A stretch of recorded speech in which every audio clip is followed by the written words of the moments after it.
Hi అండి. బాగున్నారా? ఈరోజు ఒక కొత్త రెసిపీతో మీ ముందుకొచ్చానండి. బీరకాయలు కోసిన వెంటన ఆ తొక్కలు పడేస్తున్నారా?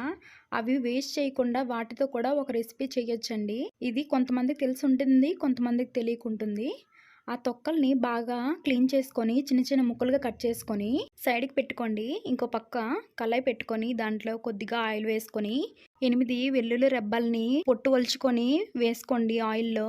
ఆయిల్‌లో అవి బాగా ఫ్రై అయినాక ఒక 8 పచ్చిమిరపకాయలు చిన్నగా కట్ చేసుకొని వేసుకోండి. మీరు కారం ఎక్కువ తినేలాగా ఉంటే ఎక్కువ వేసుకోండి. లేకపోతే తగ్గించండి. అలాగే అవి బాగా ఫ్రై అయిపోయినాక పోపు దినుసులు ఉంటాయి కదండీ! ఆవాలు, జీలకర్ర అవన్నీ వేసుకోండి.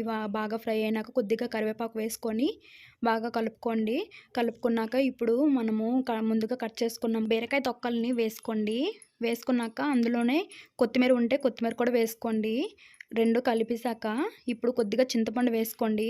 చింతపండు వేసుకున్నాక ఉప్పు, పసుపు, కారం మరి వెయ్యొద్దు. పచ్చిమిర్చి వేసాం కాబట్టి మరి కారం అవసరం లేదు. ఇప్పుడు మొత్తం కలిసేటట్టుగా కలుపుకోండి. దగ్గర అయిన వరకు ఉంచుకోండి.